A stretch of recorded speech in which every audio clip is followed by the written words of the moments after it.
Hi, my name is Sokuzan, and I'm one of Sokuzan's monks. Sokuzan so freely offers his love to us and his wisdom through these talks, and never asks us for anything in return. If you value what he does and what he is, and want them to continue, please visit our donate page at SokukoJi.org.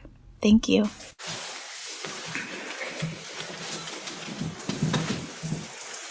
Good morning.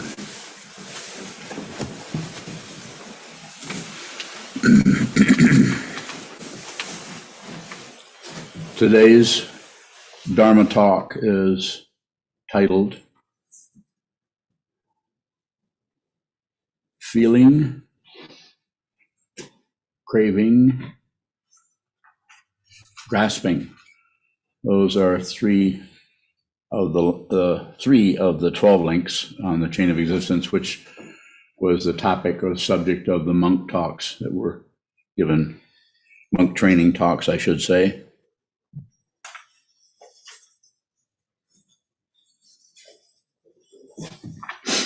So I wanted to go over those a little bit and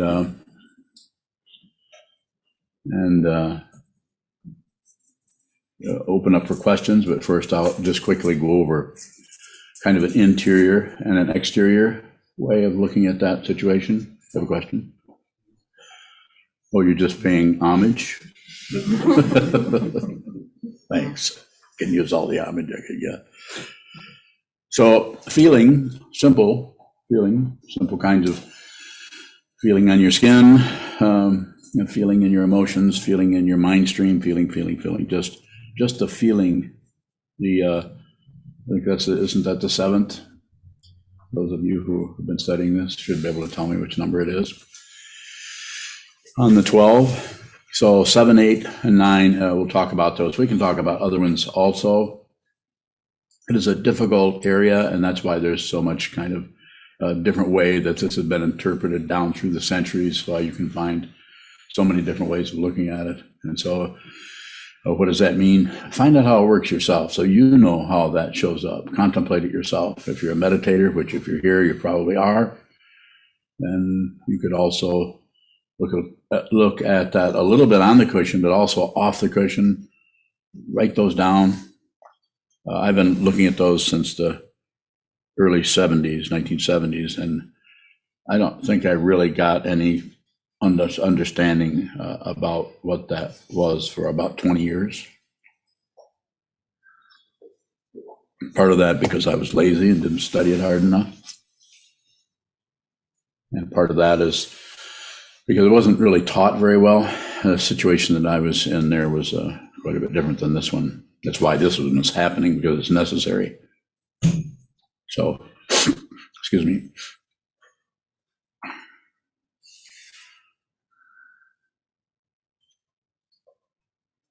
Feeling here, feeling, sometimes we think it's here, feeling. So there's a feeling that arises, and then there's, simply put, there's a desire about that to maybe dismiss it, ignore it, whatever, or something, a very simple movement that's hardly even noticeable. And then there's a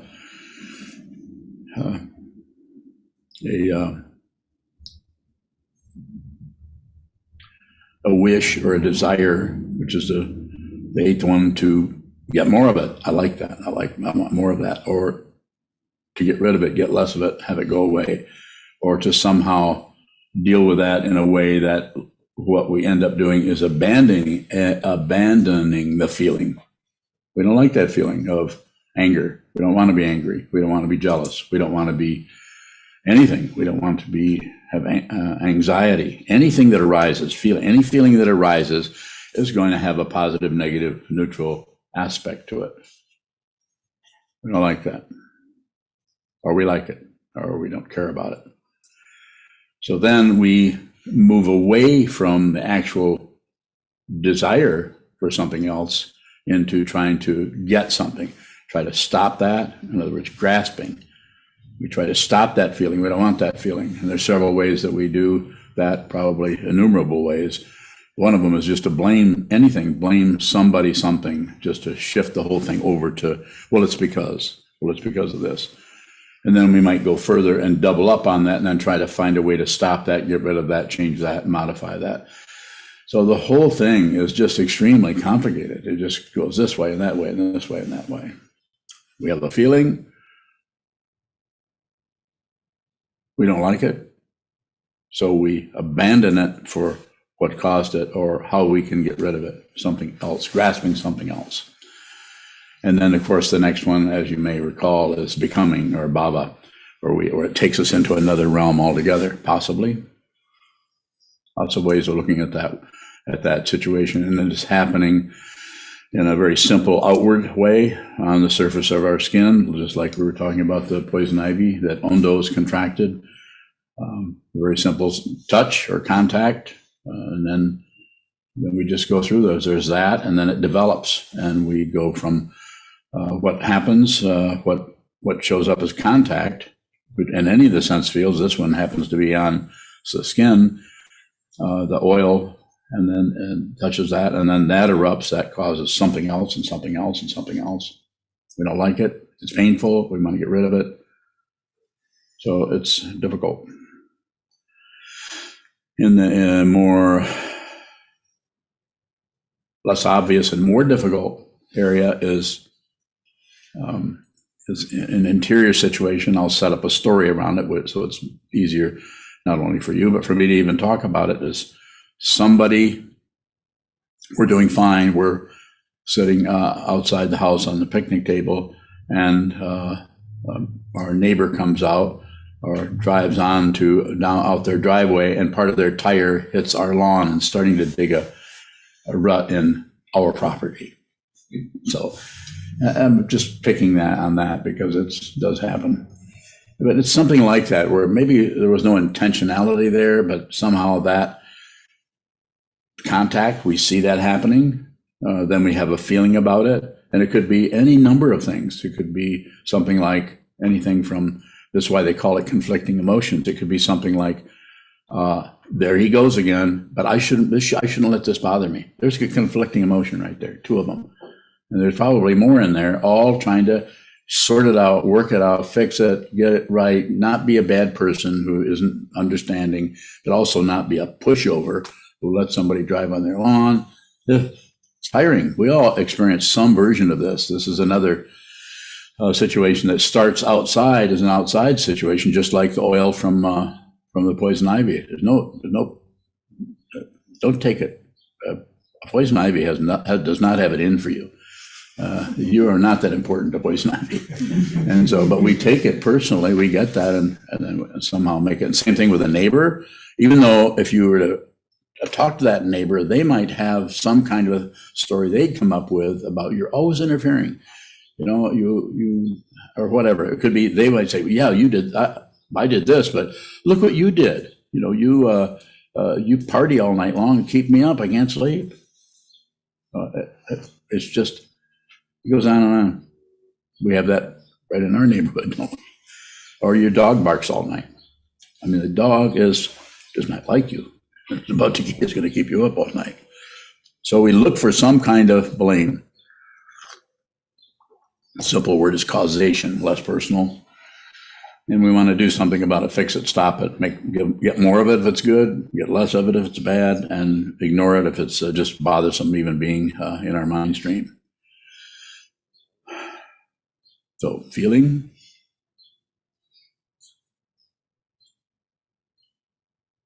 and then the wish to do something with it, and then the actual leaving the wish to do something with it for what we call grasping or reaching for something else, trying to get something else, which causes us to go into becoming or changing our dynamic altogether, possibly even leaving town. You get in your car and you leave.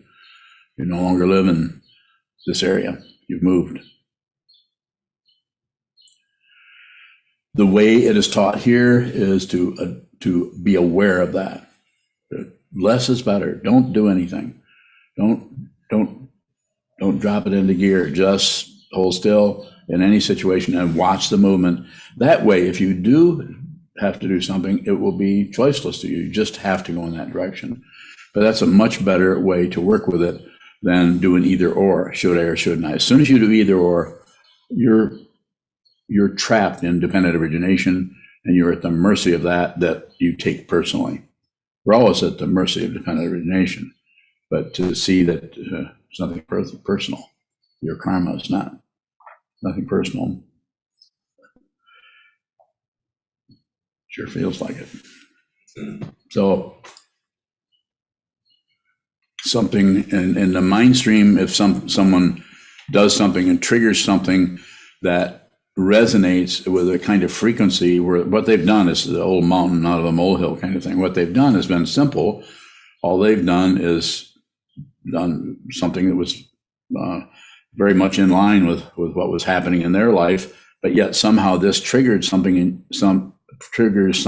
you that has been hidden, stuffed, as they sometimes say, or ignored, or put aside, or ignored, and then so that resonance, that frequency, to use to help you connect with it, is somehow generated, and then instead of acting, even reacting towards that in a simple, this happened, so then I said, hey, don't do that. So that makes life more difficult for me, or however you want to say it. But instead, we have an intense reaction. We blow our stack, and we accuse the person, possibly even including up to attacking someone. I mean, verbally attacking them, when really they might be quite taken aback and not sure what the big deal is. And there's so many versions of this. There's just so many. It's so complicated that it's very difficult to come up with one simple way of working with this that actually, shall we say, works. Because it is so complicated, it seems necessary for each of us to, in some way, not just go back through the 12 links on the chain of existence, or the 12 nidanas, as the Buddha apparently did 2,500 years ago, but to actually begin to work with this in our own awareness practice, in our own meditation practice. So we make those 12 links our own, or some aspect of that. We begin to use that to help us understand what is happening in the mind stream, and see that you are not really compelled to do anything. That doesn't mean that you won't be very uncomfortable when you have decided to just not fill up space with your stupid ideas and stories and finger pointing. Might be very difficult to do that. So let me have some questions around that. You've all been studying this all for a week in order to give these talks, so at least the people who are monks should have a bunch of questions. You only have one question? To start. Okay, go ahead. Vinyavali. So is it grasping when a feeling that SokukoJi wants to buy a Harvard house down the street, and we have a feeling that we can do good things with it, and then we have a desire to very much so. For money? Very much so. We're not trying to stop that. We're just trying to be aware of it so that we can have an understanding of how that works. Yes, there's outflows or grasping that is completely, it's just your living being. You're going to have a feeling of being hungry. Then you're going to have a desire for potato chips. Not a good idea, but you have a desire for that, and then you get some potato chips. So it's just, other than what you just ate, it's still you're eating. So it's a very natural thing that's happening. It's just then when it starts to get ramped up in terms of fueling an imaginary self, a demanding ego who wants things their way. Recognize that? I'm sure you don't do it, but you've probably seen other people who are just crazy. But if you look in the mirror, all you see is a very nice, sweet, understanding, kind, respectful person. Just checking.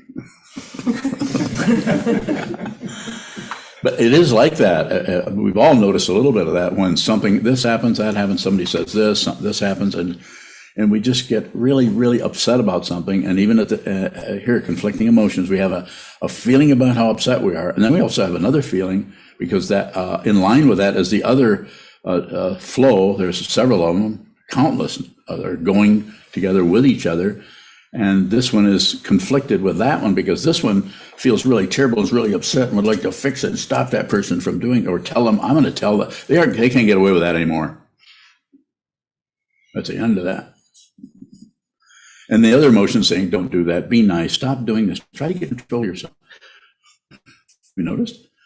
And there might be 3 or 4 more other ones that are doing some other, might start hearing something your dad said, or something your teacher said, or something your friends, or something somebody might say. It is so incredibly vast and complicated.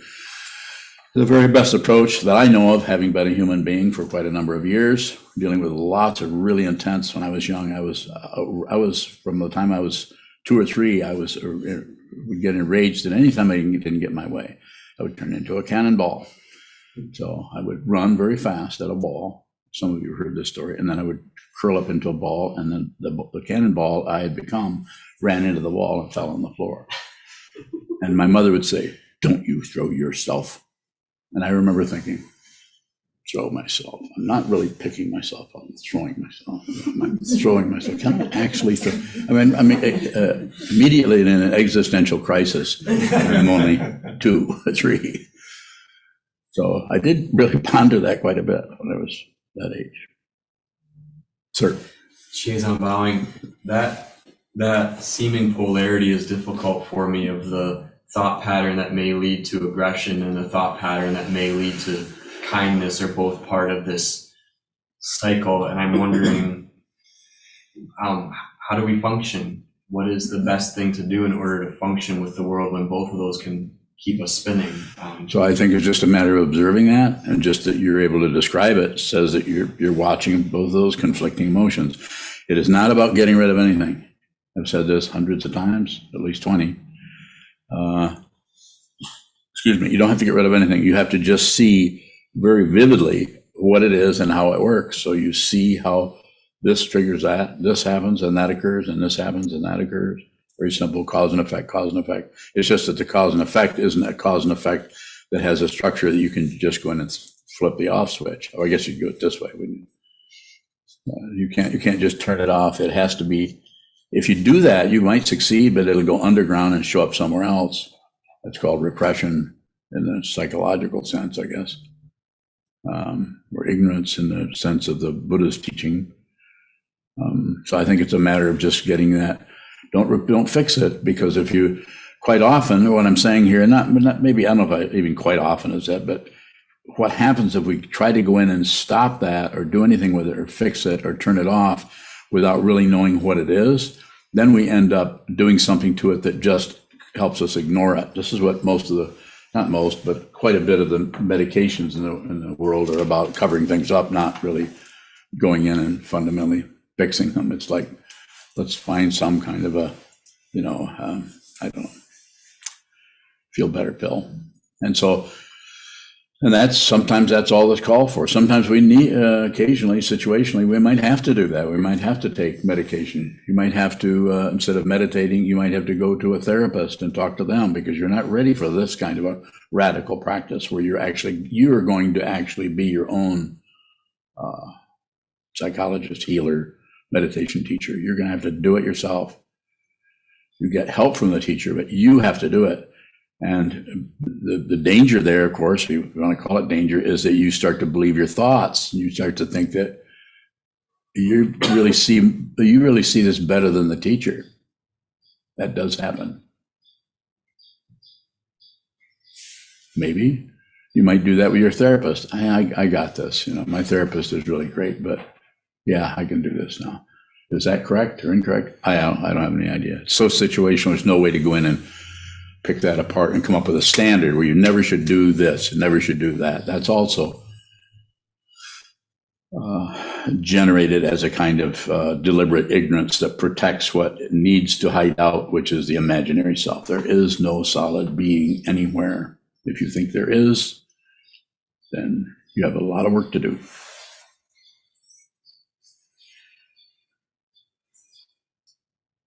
When you're bowing. So I think you've said in the past that we don't have any control over our thoughts. Thoughts arise. Yes. So in looking at these 3 areas, if a feeling is associated with that mental thought, is it possible then to keep it in the desire realm without going into the grasping? As long as you don't keep it there. You try to keep it there, then we're manipulating it. Then we've materialized it and then we have an agenda about it. Just the feeling is just feel it. And we notice that when we go from feeling into desiring that feeling, which is the 8th one, or the 7th one, 9th one? Feeling 7. Huh? 8 is desire. Okay, so 8 is Trishna. So when just watch that, and then just receive that. Just feel the desire. I think I gave a talk. I think Kozan reminded me of it I gave a talk back over in Kalamazoo, 7-8 years ago, and we were all there was lots of jelly rolls and things out on the table, and I was saying. I don't know how it came up, but do you remember any more about that? I think it was a cinnamon roll with frosting, and you wanted it, but you said you're going to eat it with your eyes. Yeah. And then you called it the ego diet. Yeah, put the ego on a diet, and don't let the ego get what it wants, but you can actually enjoy it with your eyes. So that's a little bit silly in some way. You can't really do that. I mean, you're going to look at it for 3 or 4 minutes, and then you'll eat it. And say, well, I put in my 3 or 4 minutes. So, but there's also something to that, to being able to receive, since it's to just receive the feeling of wanting something, and just work with that. At the risk of getting too risque, I would say it's kind of like foreplay with the world. You never get there. You never really get. You don't have to get there. You just have to be with whatever is arising, and that means the desire. Just allow that to be there. It's another way of saying that is just enjoy yourself, rather than abandon the incredible richness of the present moment for something else.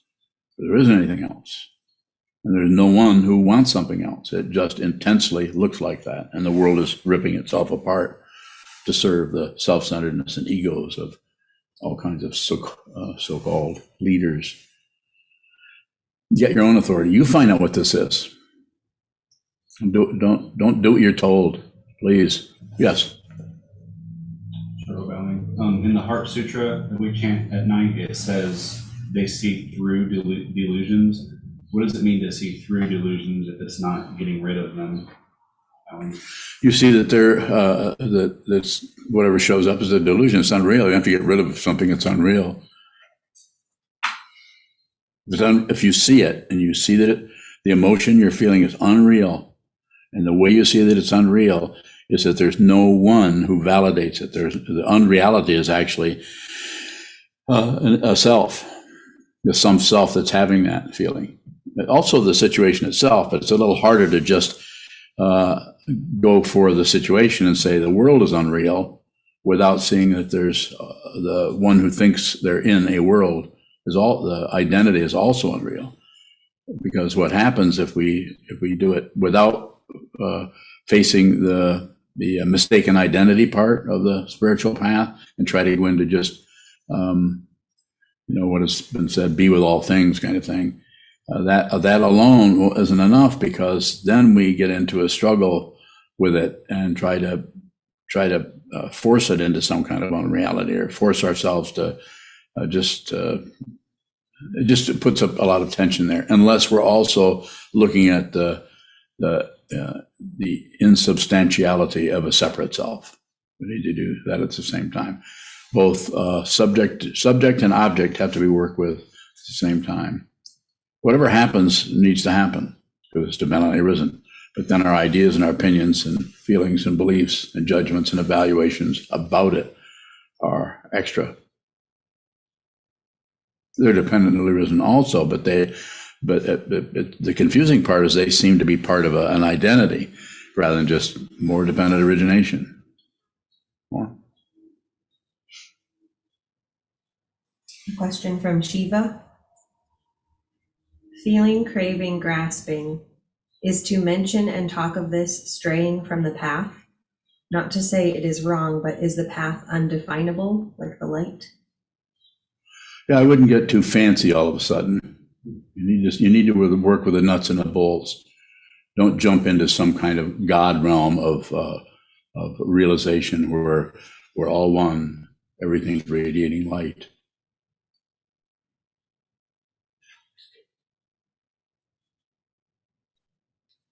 You guys didn't see the light? You need to work with a Shiva. Straighten up. You need to look at the nuts and the bolts. You're not straying from the path when you study the 12 links on the chain of existence. If you're referring to the path of the Buddha's Dharma, of the awakened, the truth of the awakened one. No, you need to study that first. Study it forever. Study it from now on. Study it the rest of your life. And I suspect your life hasn't been happening for very long. When we blame something or somebody for how we're feeling, where in the process of feeling, craving, and grasping is that taking place? The blaming is an outflow or a grasping. It might only be happening in your mind stream. Thank you for asking about that, because that can happen in the mind stream. You haven't actually made that apparent to the other person by saying, I hold you responsible for this, or I blame you for this. But you're doing it in your mind stream. They might be standing next to you and they don't know you're doing that. You can still receive it there. You can receive the feeling. You can receive the desire, and you can receive the grasping before there's an outflow, before you point your finger at them. You can be responsible for your own emotions. If it feels like we're holding that back, does that mean we're not actually receiving it? Not necessarily. It's a very subtle area. It's a good question. I would say hold it back. Hold it back so you can see, so you, not just this old man or any old man, can tell you about how that works. You see what it is. You be responsible. You feel, do it on behalf of all beings who are struggling so much around the world with just not being able to what they would call, we don't call it control that, or call it that, but control our feelings. They can't. They just can't. They just have to blow up and on the difficult end, attack people, hit their spouse or their child out of anger. You don't have to do that. You can be responsible for it. You can just be with that feeling without generating an outflow. But the outflow might feel like it's happening in your mind stream. But that would be very personal for you, and it would be very personal for anyone here. Everyone experiences anger in different ways. Some people would tell you just and be absolutely sure they never get angry. This is ignorance. There's no way you can be a human being and not experience all three of the three poisons and all the nuance in between them. More? When we feel conflicting emotions, what about that is so frightening or frustrating? So the ego does not like to be on the razor's edge. The ego does not like to be. It wants to know. It wants to. What's right? What's wrong? What should I do? And the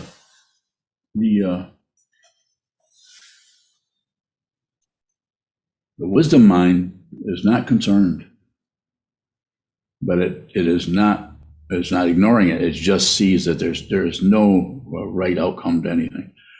The right outcome to something that's kind of ego language of trying to control and get results.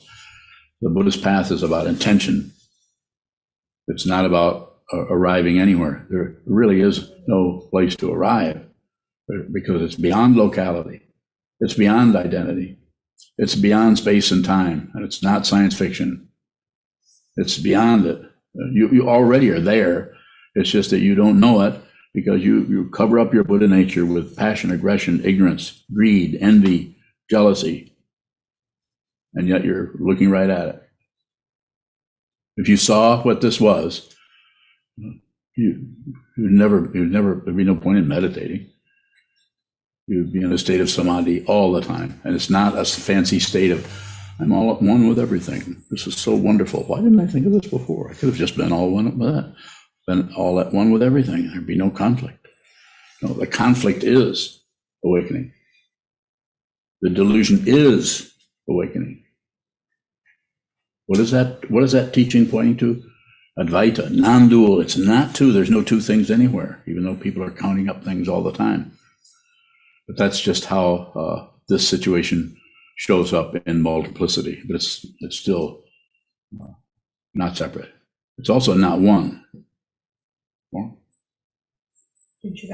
when we're trying to figure out the conflicting emotions, should there be any effort to go back or stay on the razor's edge? I wouldn't maintain anything, but you could, if you find yourself back and forth and thinking and laboring over the whole thing, you could go a couple of directions. One, you could go to the cushion, go sit and meditate. You could also go get a legal pad and write everything down. Exhaust some of that. I don't mean exhaust it to get rid of it, but actually put down what it is you're thinking about. So you could do some of that also. But trying to get rid of the conflicting emotions is because our ideas, our concepts about that are just more conflicting emotions and make more elaborations in terms of the 10,000 things. Just it's so complicated.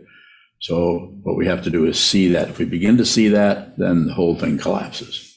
It's like a house of cards. It just, everything, like Kobun said in his translation of the Heart Sutra mantra, falling apart, falling apart, falling apart. Nothing to do. There isn't anyone left. There wasn't anyone there. I met him. There wasn't anyone there. It took me a while to realize it, because I kept creating someone I thought he was until I saw who he was. And it's not a conclusion, and I can't describe it. More? Yes, sir.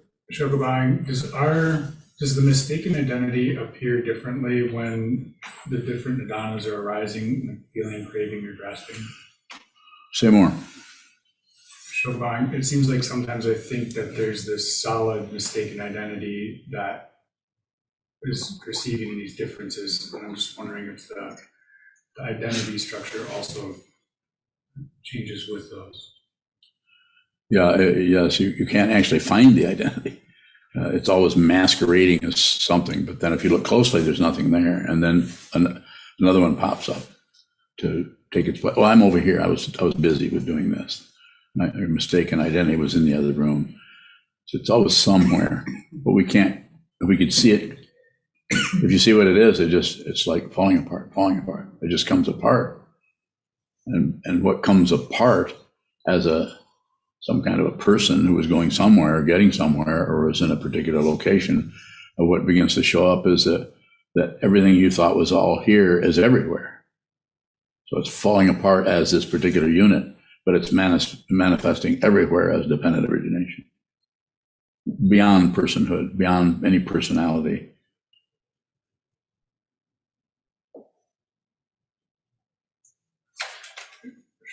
So what's the direct perception of that illusion? Emptiness. The direct perception of anything is emptiness, but that's still path, but not according to the Gelugpas. They would say that's fruition. And I'm not in disagreement with anyone, especially them. But it's just until you see what this is, and then you see Buddha nature. Suchness. It's like shunyata with a dessert tray.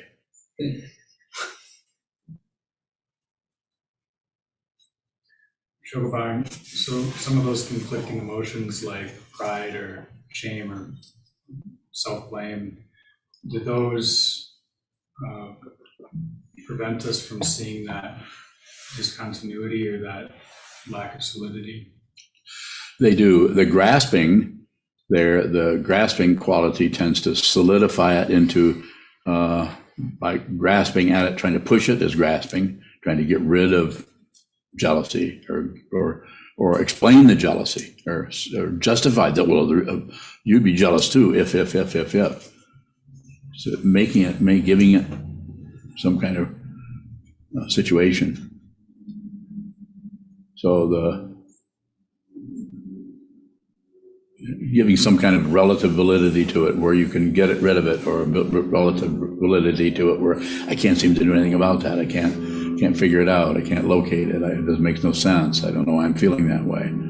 So any kind of stories that we tell around it are constantly, it's just like with a warp and woof of stories, just all kinds of fabric is coming around you to make you feel like somebody who has this kind of feeling or this situation that needs to be worked on, or we need to take off our jacket, iron out all the wrinkles, the jacket of jealousy, or just get confusion about any given situation.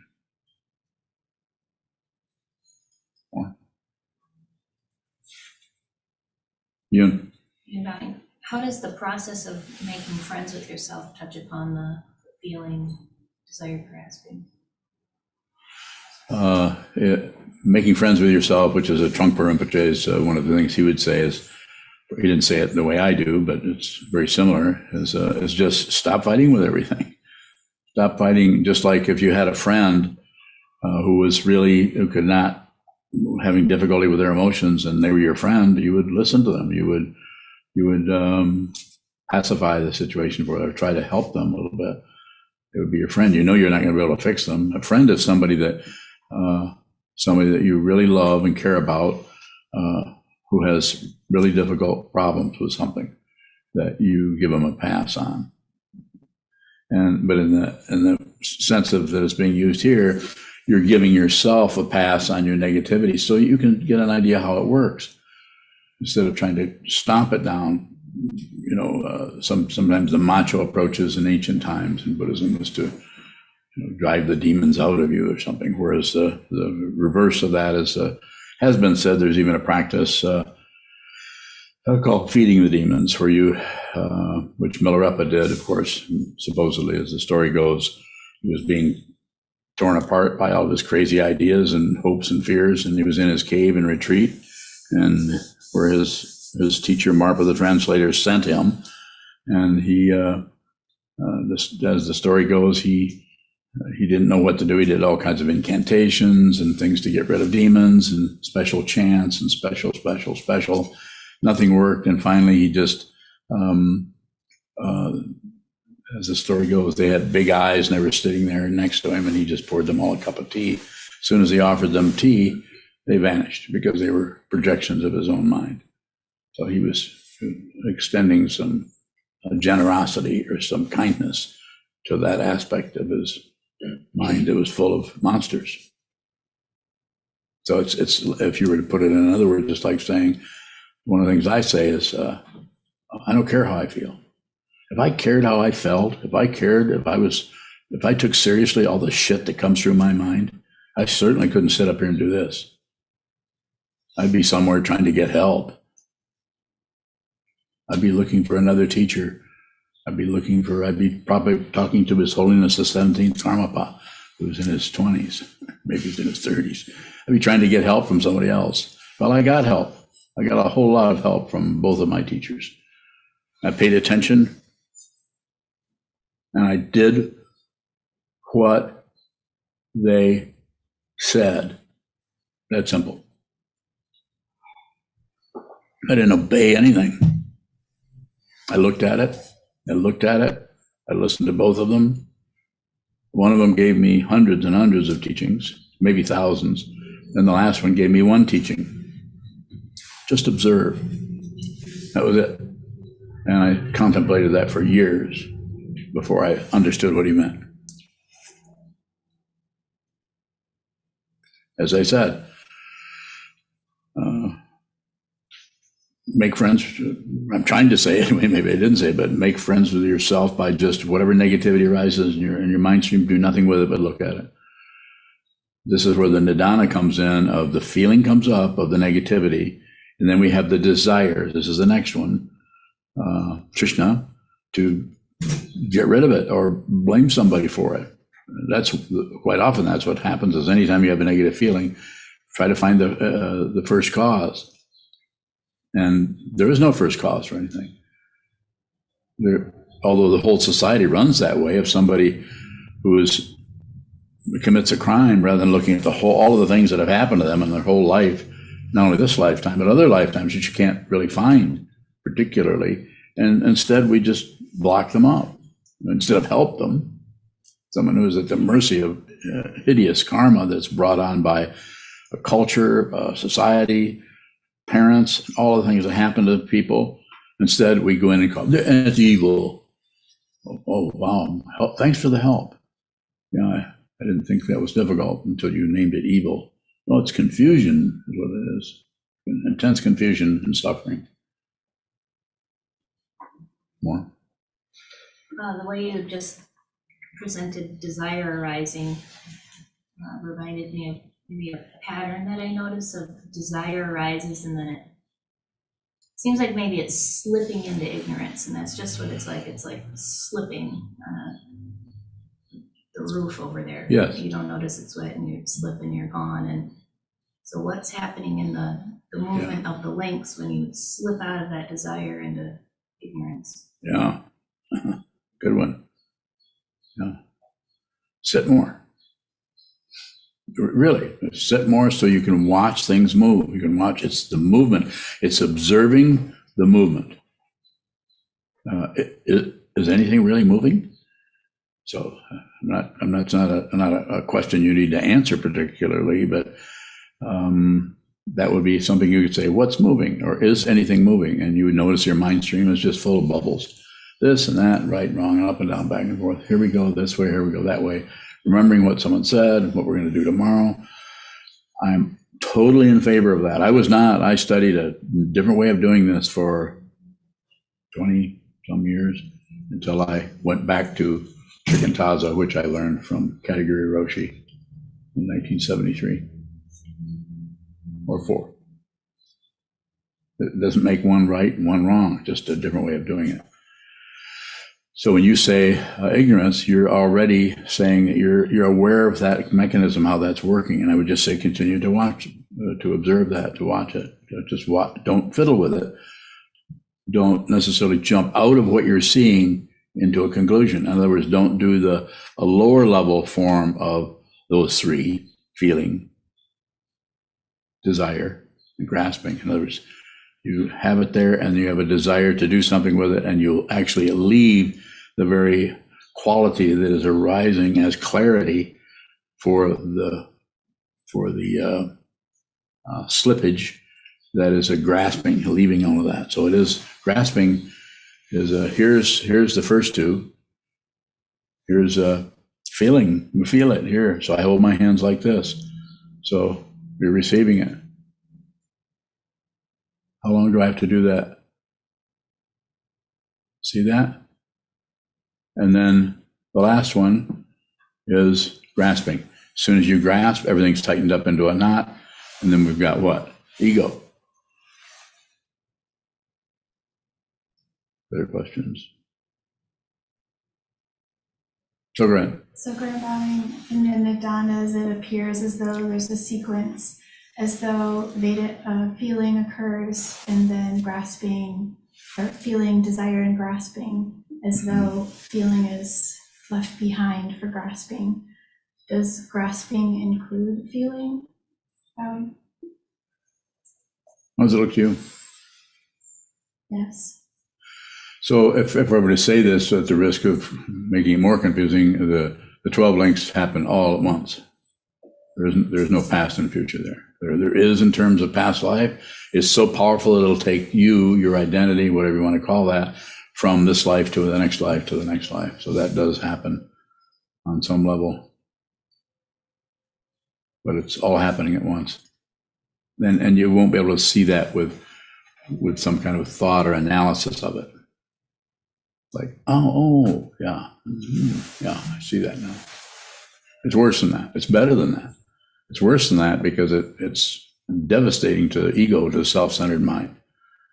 Painful. But it's better than that in that you're liberated. You're no longer chained by anything. You're no longer threatened by anything. You're no longer supported by anything. There isn't anything else with this. Fancy words for something that is impossible to explain.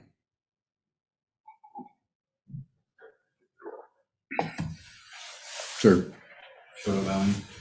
When Milarepa had to pour teeth for his demons, did he have to hook up his musculature or his vocal cords? I don't know. I wasn't there. What do you think?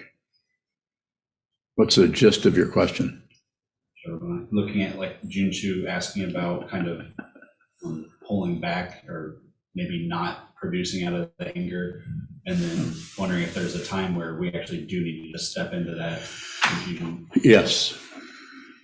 Yes, there could be. So it's not about eliminating and not about controlling this so we never grasp. It's just watching that grasping, and you'll see that sometimes the reaching out of the grasping is totally and because as a living being here, you're going to need to do some of that to stay alive and to protect yourself and so on. But we tend to overdo it with our internal dialogue about everything that's happening, how we've been mistreated, or what we need, what we don't need. More? Yeah, sure. To the ego, might it look like an outflow to have to feed our demons?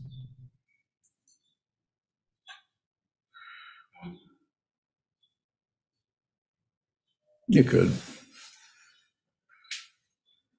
What do you think? You asked the question. I'm just noticing how I can have a tendency to not, I don't want to be someone who outflows, and wondering if that's a way to kind of not be interacting with my world.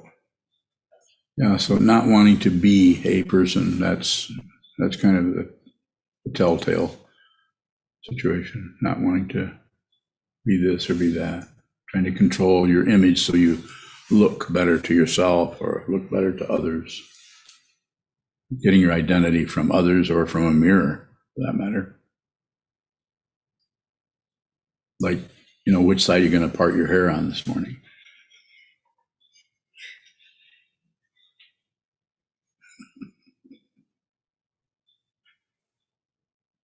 Next. Kelly Bowing. Yes, Kelly. In the chanting that we do, when I sit on the cushion, there's that line that says, "Not serving is no help." And that's something that shows up a lot when I'm sitting, just that not serving is no help. And then I start to go into feeling like instead of sitting or being at book study, I could be listening to someone else. And then my thoughts go, especially to the teenagers or to the children. Of course, I hear that. What's your question? When I'm noticing that not serving is no help is sticking with me, but feeling concerned that I'm using that to not sit, how can I observe not serving is no help, but still sit? Yeah, set up a form so you do it with a form rather than some kind of a paying attention to your thought patterns, because that's ego language right there, because you are serving. There's no doubt about it. If you need to find out, I'll tell you. I mean, or do it yourself. But since you're here and since you're asking, I'm saying you're already serving. You want to be careful. When I say careful, and I'm not saying careful like, walking a tight wire or something like that, but I'm saying be very aware of how much of what's showing up in the mind stream there has a ego behind her identity, trying to reinforce the wanting to be a helpful person. The world is full of people who are literally very helpful, but their intention and their motivation is about wanting to be a helpful person. That works too. If somebody really wants to be helpful and becomes a nurse, even if they're always kind of hiding out or, laying back and relaxing in their identity, well, at least I help people. I'm a nurse and I can do this and this, and I help, and I've saved a lot of people. I've delivered a lot of babies. So, and there's nothing wrong with that. It's just that on the spiritual path, you have to really take a look at that area. You can still help people. You might even help more people by not being concerned about how you look to others. But if you're concerned about how you look to others, which the telltale part of that is how you look to yourself. So that's just an area. And I I won't go into some kind of a way of a formula for how to figure that out. It has to be done by you. But just look, there's no there's nothing I can say there other than just look at it. Don't believe that and stop sitting. You need to continue to sit, whether you're formally a Buddhist or not. If I say this to everybody, the main thing for you to do is sit down and hold very still and watch the movement, so you can get an idea of just the chemistry of the mind and how this all works yourself. So you know, you might not be able to put it into words, but you have an idea of how this is working. It takes time. It takes a lot of time. Continue to do both. Sit, but set up a form to make sure you're not doing that out of deciding whether to sit or not. Set it up so you're doing it a little bit every day. Do your counseling service and your service of the community and service of others. And I'm all about that myself, more so now than I've ever been. So, yes, sir. How is my hand moving through space, not movement? Well, logically, of course, it is movement. This is movement, obviously. Everywhere you look, there's movement. But the fundamental understanding is nothing is separate. This is called suchness. And it can't be seen by, it isn't something where everything just stops moving and we're sitting in some kind of inside of an ice cube, like a fly that's been frozen in water. Have you seen those before? Where you put it in somebody's drink and, I see there's a fly in here. Different kind of sense of humor, I guess. So things are moving relatively, but this is a relative. That's why people who believe in the relative path will go to war. They'll get a lot of power, and they'll, Jeff Bezos, they'll hoard all their money. You don't see him helping people whose karma doesn't work exactly the way his does. Although there are a few people, I've heard of someone recently who's a billionaire who's helping people, supporting them. Not a bad thing to do, but that's still all relative truth. So this hand moving, how is my hand not moving? Movement? Is that your question? It is movement, it's relative. But this is a path of ultimate realization while you're still in the relative world. You can see this. You may not want to.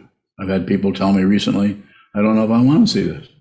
And I was, well, don't see it. Go do something else. If you're a student of mine, come and talk to me about it, and I'll send you on your way. Yes, sir.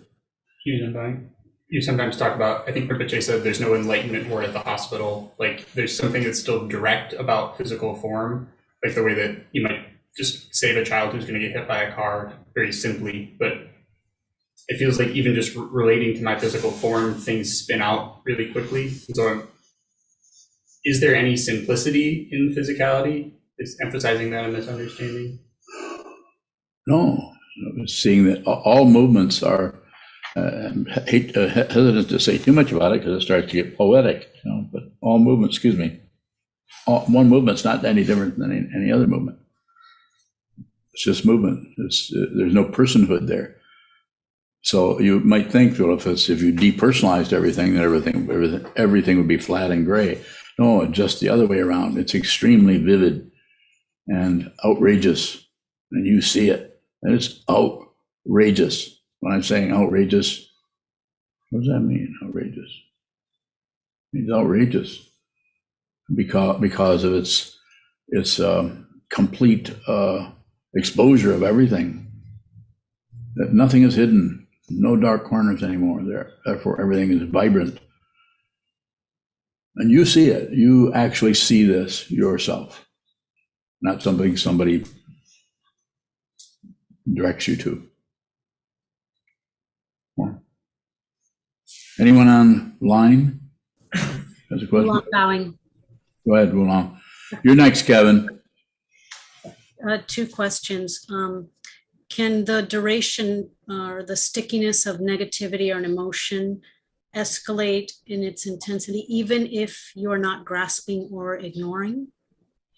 Yes. So, yeah, you're not to blame for anything, but you're responsible for everything. Big difference. So just observe. Go ahead.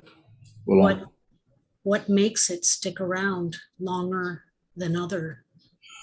You can't, it's just the nature of dependent origination to not have a definite source anywhere. The variation of things coming and going and coming and going is just the illusion. That's just how it looks.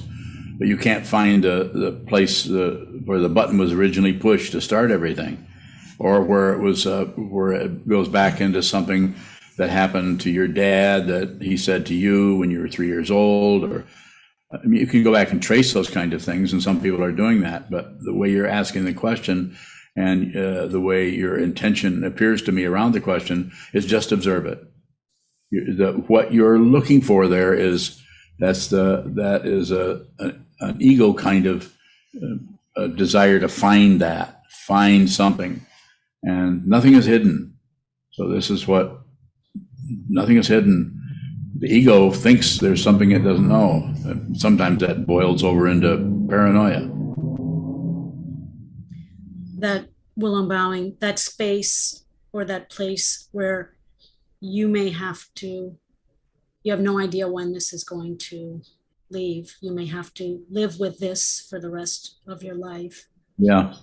Isn't that great?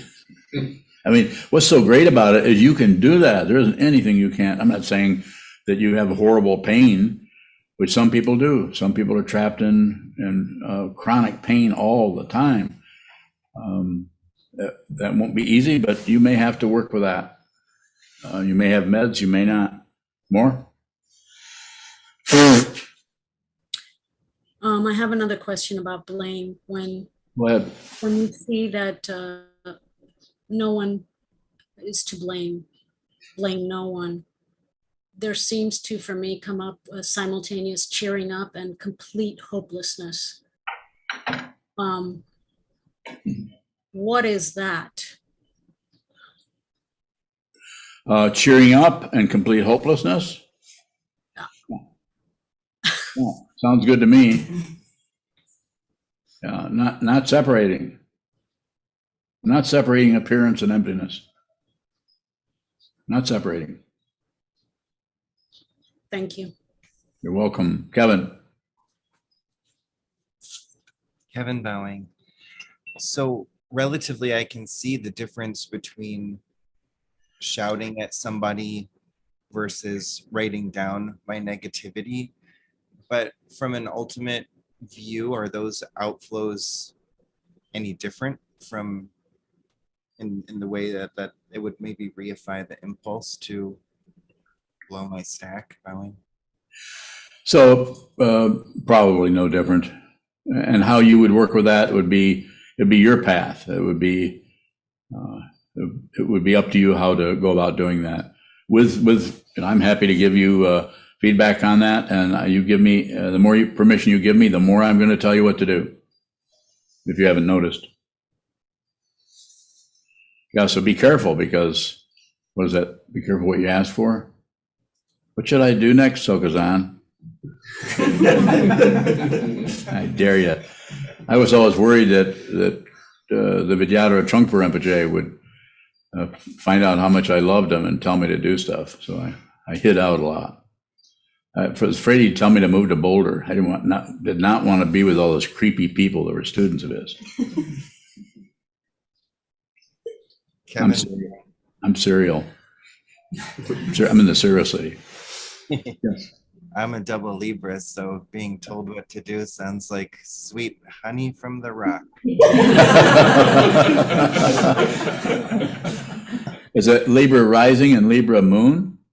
Libra sun and Libra rising. Oh, that's right. Yeah, you're a Libra sun. With Aries moon, so I don't know which end is up.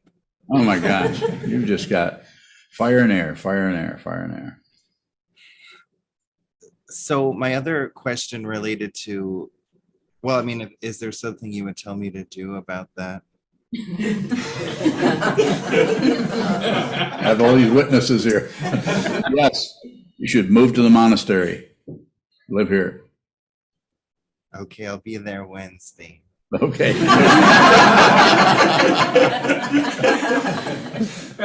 Okay, good. I like that. I'll see you then.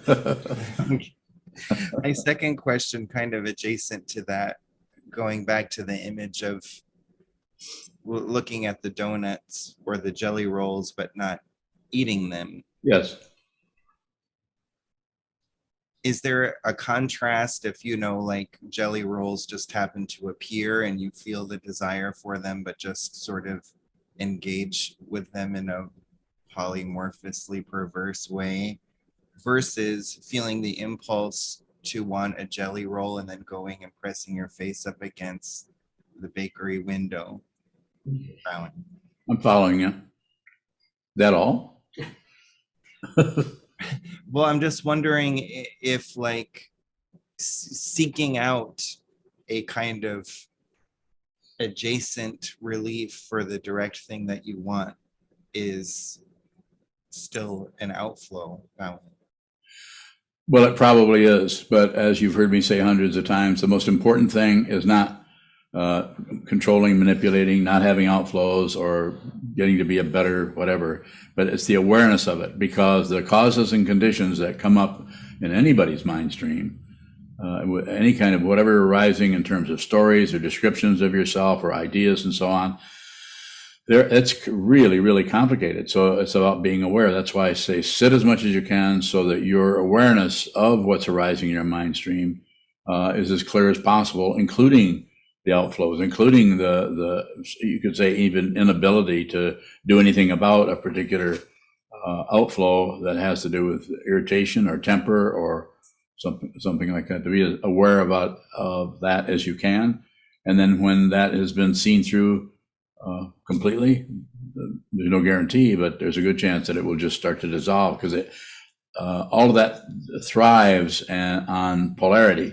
Now, some polarities are totally workable. We have hunger, we have to eat. So there's one. We get hungry, we get something to eat. So we have a feeling we're hungry, and then we have a desire for donuts or maybe something else, and then we go and eat. So it's a very simple operation. It's happening all the time. It's just that we ramp that up into situations that are really harmful to ourselves and to others. And so that's what we're looking at.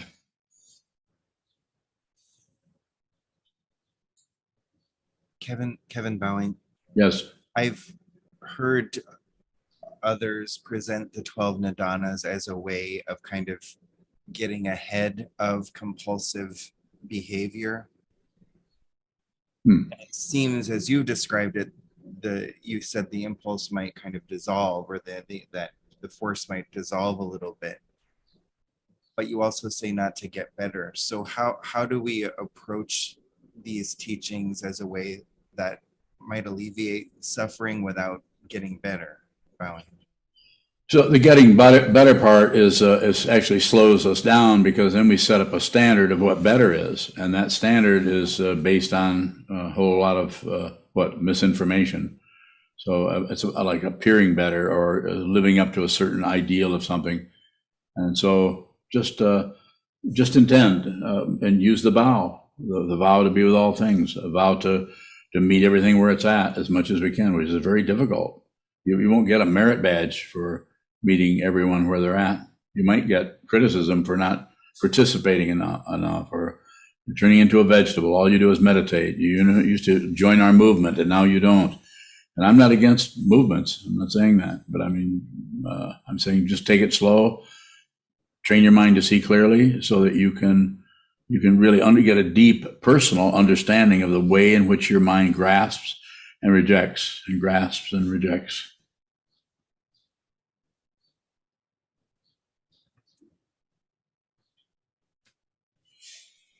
A question from Ali.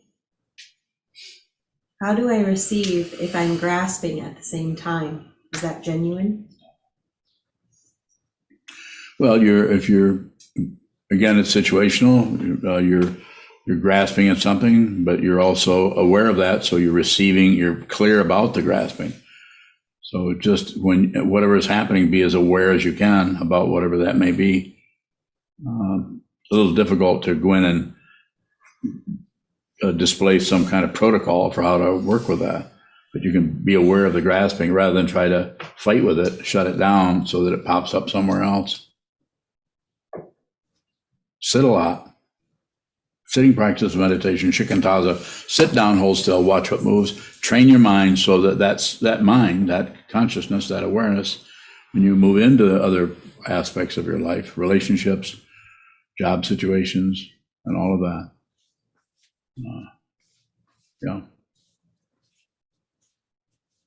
That you'll see what it is. You'll see that you probably just need to be hands off in most situations. Allow things to develop, nothing to do. But if you need to do it, then if you're not preoccupied with trying to improve yourself or appear a certain way or be the perfect bodhisattva, then you might have some clarity so that you may fundamentally help others in ways that might not have showed up before.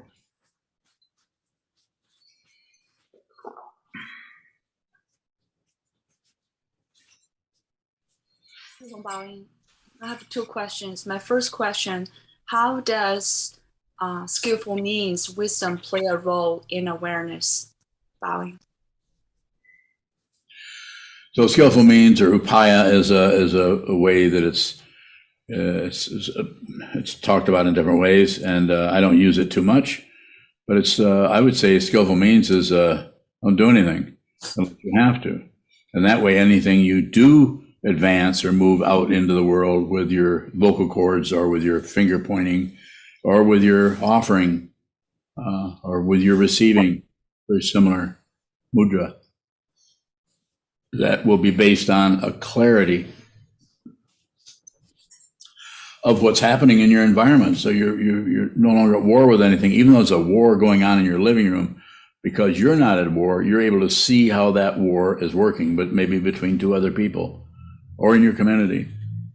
So therefore, you're able to relate to it in a direct way that doesn't make things worse, but also doesn't necessarily cover it up and make it okay, or try to get something to use a graphic image to try to heal something that is not ready to heal. It needs to fester for a while. Dependent origination, it needs to do this. How do you know? Because it's doing it. Don't solve things by covering them. That is not upaya or skillful means. Skillful means is may sound like a skillful way to fix or address or whatever. I don't think that's not my understanding of it. My understanding is actual activity that may come out of seeing very clearly what is happening without your own bias or opinions or judgments laminated on everything. So you end up solving some kind of issue that's just your idea about the issue, which really ignores the issue. Don't do anything unless you have to. Bowing. So you are also saying that the skillful means could not fix or could not solve any problem. Perhaps not. You might have to watch, because it's like, I'll give you a really obvious example. It might not be the best one, but it's like you're doing this, and all of a sudden you look around and you see an avalanche. You can't do anything about that avalanche except observe it. And so that's an extreme example, but it's like that. You run into a situation between two people who are having difficulty or maybe fighting with one another, and be very, very respectful of that confusion. You aren't going to help anybody if you don't respect their confusion. If you try to fix their confusion, advise them about their confusion based on your preconceptions of it, what you end up doing is you're actually working on what you think is there rather than what is actually there. If you were actually to be able, if you were able to see what is there clearly beyond your ideas, your opinions, your judgments, your contractions about it, you might do something, and you also might realize that it needs to play itself out. But it needs to play. Skillful means might be, it needs to play itself out because you're aware. I'll give you a couple more. You're aware. You might see where that tips this way, and then there is an exact point because of your awareness and because of your lack of the intention to be a wonderful success story. You're able to say something at exactly the right time to stop that or divert that or or take some of the steam or some of the fury out of that a warfare that may be happening. Just a way of talking about it. Even that is a little bit heavy on the story end, but it's like that. Might not be comfortable. You might have to receive a lot of crap before you see the opening where there is something where you could say something, or you could offer something to someone, because you would be so aware of watching your own closing things down, opening things up, closing things down, opening things up, your own pattern of suffering without interfering with it. You train yourself to be very literal, so that when you in post-meditation, you're in the world, you actually can see it in others. You can see, you will even find, no guarantee, but the way it looks here, you will even find people that you were really irritated with. You really begin to see how much they're suffering, and you begin to have some understanding, if nothing else, for what they're going through, rather than just always thinking, oh, here comes this crap again from that person. You actually begin to see what they're dealing with. Sometimes that's called compassion. I don't call it compassion. It's not compassion until there's no one there. As long as you think you're being compassionate, big mistake, big misunderstanding. There isn't anybody who's compassionate. Thank you, Yun Baoying. My second question is asked many times, but I still want to ask, how can we not separate the mundane world and this path? For example, if I need to set a goal or do better in the relative world, and also walking on this path, how can I observe Baoying? Do both. Do both. Intend to do both. Don't divide anything up. Don't get rid of anything. Do both of those things. You can do that. I mean, you might find it complicated. You might find it confusing. You might get a little dizzy trying to do both, but do both. Take care of everything. Receive everything. Sit a lot. Spend a lot of time on the cushion, just receiving, just observing, and get to know yourself in a deep way where you understand the things that are being thrown up from the mind stream that are looking for someone who believes it, someone who doesn't believe it, and someone who wants to ignore it. Looking for a self. It's like clothing. It's like clothing, walking around looking for somebody to clothe. There isn't anyone. Realize it. The emotions are without a self. The feelings are in your mind stream, but they don't belong to you. Don't belong to anyone. There's no solid being anywhere. It's an astonishing realization. I highly recommend it. You want to know how to bring that about? Awareness. I can't give it to you. Dalai Lama can't give it to you. The Buddha can't give it to you. No one can give this to you. But you can see that it is already your birthright, as has been said before. You can realize it in your own mind stream. 宝英，谢谢老师。SokukoJi.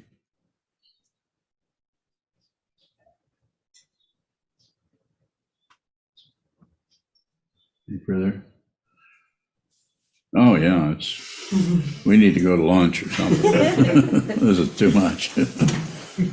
Okay, sorry to have kept you out on the clothesline too long. Get bleached out by the sun.